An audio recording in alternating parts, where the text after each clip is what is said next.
Say it. What if I told you Athena had returned in human form? And you are destined to become one of her guardian knights. What's up, guys? Another day, another review by your favorite ninja, African Shinobi.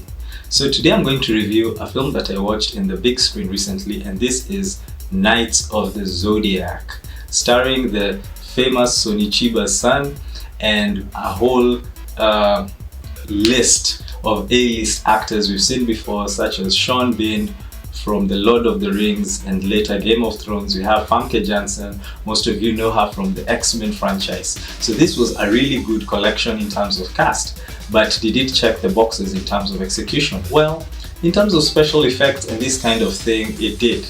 But in terms of storytelling, it kind of fell short because it lacked some depth. It lacked some consistency in stitching the believability between the storylines that they wanted to give us in the shape and form of this universe of gods and goddesses and knights and what have you.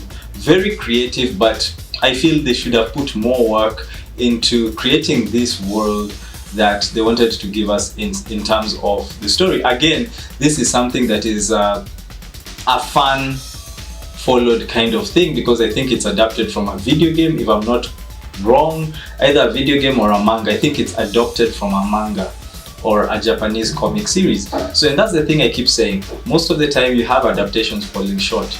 Over half the times something is adopted from another medium, it falls short, be it video games, be it books, and be it any other media like manga or comics.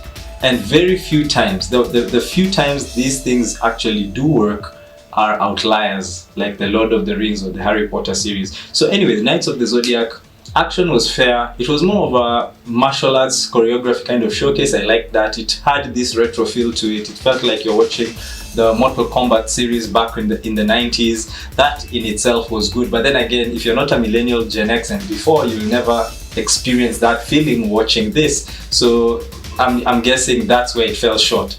Presented in its very raw state, it didn't really check most boxes. We had the likes of Mark Dacascos. Again, if you're not Gen X and before and millennials or just a film geek, you'd not know who Mark Dacascos is, so you'd not appreciate his presence in the film. Anyway, without further ado, is this worth watching? Well, yes, it is. In small screen, I would say. It's not worth paying all the money you would pay in a cinema to watch. You'd rather just wait for the DVD and watch it at home. My rating for Knights of the Zodiac is 6/10. Till the next review, peace.